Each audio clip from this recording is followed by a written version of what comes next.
Just తొందరగా వస్తే అయిపో. ఈ కార్తీక్ వచ్చిన అనుకో మళ్ళా తొలక నొప్పి. ఇట్లా తలుచుకున్నానో లేదో అప్పుడే వస్తాను 100 ఏళ్ళు పూర్వంకి అయితే.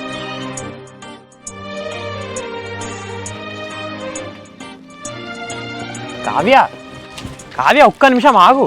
కావ్య ఆగు, ఒక్క 1 మినిట్ ఆగు, నీతో మాట్లాడు. కార్తీక్ నీతో మాట్లాడాల్సిన అవసరం నాకు లేదు, నన్ను డిస్టర్బ్ చేయకు నువ్వు. నేను జస్ట్ ఒక 1 మినిట్ మాట్లాడి వెళ్ళిపోతా. ఒక్క 1 మినిట్ ఓపికతో విను ప్లీజ్. ఇగో కరెక్ట్ 1 మినిట్ చెప్పు, ఏం చెప్తావు చెప్పు. అట్లా కాదు కావ్య, మళ్ళీ ఎందుకు నన్ను బ్లాక్ చేసినావు చెప్పు. కాదు నీకు ఒకసారి చెప్తే అర్థం కదా, ఇంట్లో ఉన్నప్పుడు ఫోన్ చేయకని చెప్పి 100 సార్లు చెప్పిన, అయినా ఫోన్ చేస్తూ ఉంటావు. అది కాదు కావ్య, నీకు కాల్ చేయకుండా మెసేజ్ చేయకుండా ఉండలేకపోతున్నా, అర్థం చేసుకోవచ్చు కదా. ఏంది కార్తీక్, ఏం అర్థం చేసుకోవాలి? నన్ను నువ్వు అర్థం చేసుకో. ఎందుకు ఇంతగానం సతాయిస్తాను నన్ను? నా ప్రేమ నీకు సతాయింపులాగా అనిపిస్తుందా కావ్య? నేను జెన్యున్గా చెప్తున్నా కావ్య, నేను ట్రూగా లవ్ చేస్తున్నా. నాకు నేను మర్చిపోవాలని ఆలోచన వచ్చినా కూడా అసలు నా వల్ల కావట్లేదు. ఇగో నీ వల్ల కాకపోతే పోయి గంగలో కలువు, అంతేగాని నా వెనక పడి సతాయించకు నన్ను. ఇగో నీ వల్ల మస్తు టార్చర్ అవుతుంది కార్తీక్. నాకు ఇష్టం లేదంటే ఎందుకు అర్థం చేసుకుంటలేవు నువ్వు అసలు? నిజంగా చెప్తున్నా కావ్య, నేను ట్రూగా లవ్ చేస్తున్నాను, ఎందుకు అర్థం చేసుకోవట్లే? Really Kavya, love you. Please Kavya, నా లవ్ని యాక్సెప్ట్ చేయొచ్చు కదా.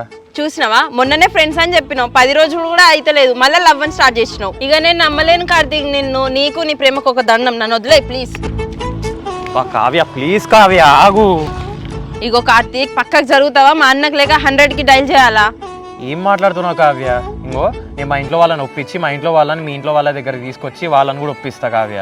అసలు నేను లవ్వే యాక్సెప్ట్ చేయలే, మా ఇంట్లో చెప్తా మీ ఇంటికి వచ్చి ఒప్పిస్తా. ఏంది అసలు? అదే కావ్య, నేను మన ఫ్యామిలీస్ని కూడా ఇన్వాల్వ్ చేసి మరి మాట్లాడుతున్నా అంటే నేను జెన్యున్గా లవ్ చేస్తున్నట్టే కదా. ఇగో కార్తీక్, నీ లైఫ్ స్టైల్ వేరే, నా లైఫ్ స్టైల్ వేరే, మీ ఫ్యామిలీ వేరే, మా ఫ్యామిలీ వేరే. మా వాళ్ళు అస్సలు ఒప్పుకోరు కార్తీక్, నన్ను వదిలే.